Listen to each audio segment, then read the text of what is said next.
Pemirsa, hari ketiga uji coba sistem 3-in-1 apakah berpengaruh terhadap lalu lintas di DKI Jakarta? Ya, ini reporter kami Carlos Michael dan juru kamera Rio Cornelianto mengajak Anda untuk melihat pantauan uji coba penghapusan sistem 3-in-1 pada jam 7 hingga jam 10 pagi tadi di kawasan Sudirman dan Senayan.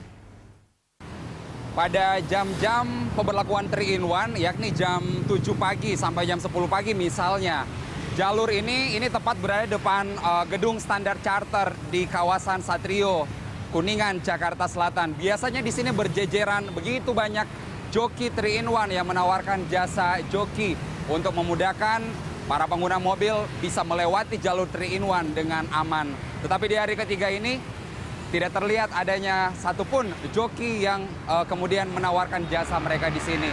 Lalu kemudian menjadi pertanyaan, apakah kegagalan sistem 3-in-1 ini dikarenakan memang semakin banyaknya kendaraan roda 4 yang ada di sini, atau memang gara-gara atau karena banyaknya joki yang mangkal di sini dan membuat jalur ini selalu macet pada jam 7 hingga jam 10.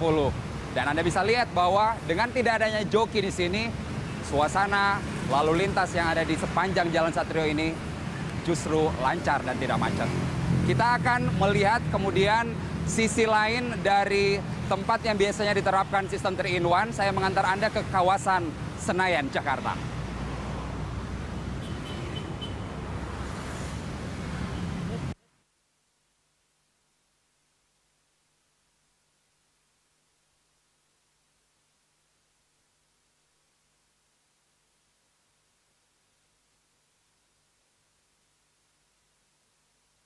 Di sini tuh biasanya lancar ya, cuman karena ada lampu merah jadi di sini kelihatan jadi macet gitu.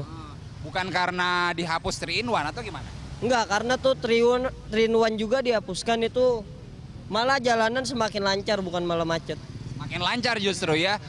Mungkin karena ada joki yang mangkal gitu dan juga suka berhenti di sembarang tempat itu bikin macet atau seperti biasanya gimana? Nah, mungkin itu karena joki memberhentikan mobil, jadi banyak mobil yang parkir sembarangan pada berhenti. Jadi jalanan malah makin macet. Sekarang semenjak nggak ada joki malah jalanan semakin lancar. Sesungguhnya butuh kedisiplinan bagi kita warga Jakarta. Jika 3-in-1 diperlukan, apakah kita memiliki mental yang baik untuk tidak menggunakan joki sehingga kita kemudian menambah kemacetan Jakarta dengan berpura-pura membawa penumpang yang sesungguhnya itu adalah joki. Tetapi di sisi lain, jika kemudian 3-in-1 ini dihapus, apakah pemerintah Provinsi DKI Jakarta bisa menjamin adanya regulasi yang baik bahwa jalanan-jalanan DKI Jakarta yang selama ini diterapkan 3-in-1 tidak akan macet seperti jalur ini yang biasanya 3-in-1 tetapi kemudian macet setelah penghapusan 3-in-1 tersebut. Carlos Michael, Rio Cornelianto, Berita 1, Jakarta.